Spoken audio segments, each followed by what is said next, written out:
Aye ou bonjour. My name is Darius and this is The World That Was. Today I'll be taking a recipe from Le Manuscript de Paris, also known as the Goodman of Paris, and recreating some grilled steaks from the 14th century. This book isn't explicitly a cookbook, but more so a glimpse at everyday life in Paris in the 1300s, which includes descriptions of social norms, which is a relative rarity for medieval literature. In any case, let's now take a look at the world that was. To begin with, we need to deal with our meat.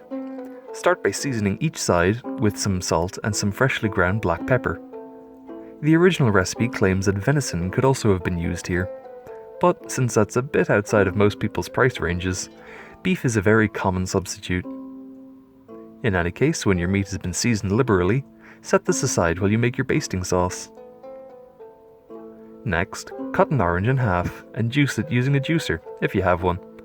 Or you can just crush them in a bowl by hand and sift out the pulp later. Whichever method suits you.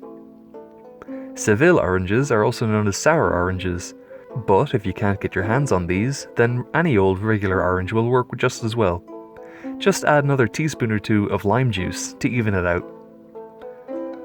Next, toss in a few tablespoons of red wine vinegar, or malt vinegar if it's more your style, and whisk everything to combine. Moving to the stove, place a liberally oiled frying pan over a medium heat. When the oil is shimmering, place one of your seasoned cuts of meat onto the pan, and let it cook untouched for about 3 to 5 minutes, depending on the thickness of your meat. When one side is cooked and lovely encrusted, flip it over and let the other side cook away. Over the cooked side, pour over a little bit of your sauce. But be very careful at this stage, as the oil could spit very violently if it comes in contact with the water. Cook each steak to the doneness you desire before taking them off the heat and letting them rest for a few minutes. This is to improve the texture of the meat and let the juices inside rearrange. When they're done, serve them up with a bit of cinnamon and a bit of rosemary and dig in. If you want to make another sauce, you can make a very quick pan sauce by using the fond from the bottom of the pot. Pour in the rest of your orange and lime juice, scrape up everything off the bottom of the pan. Put this over very high heat and let it boil and sizzle away until it's reduced into a sauce. The finished dish is super succulent and has a very wonderful sauce. Overall, it has a very slight sharpness that really suits the beef here.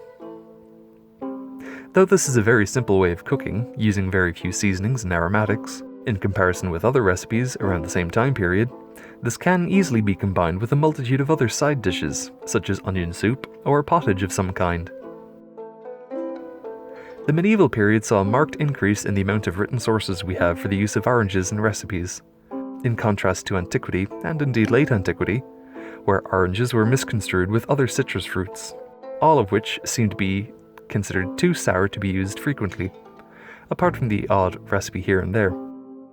This could be a result of the sparse primary sources that we have for the time. In any case, this medieval recipe is lovely and simple, and very flavorful for what it is. In any case, I hope you all enjoyed this look at the world that was. If you liked what you saw, please consider leaving a like on this video, or possibly even subscribing to my channel for some more ancient recipes.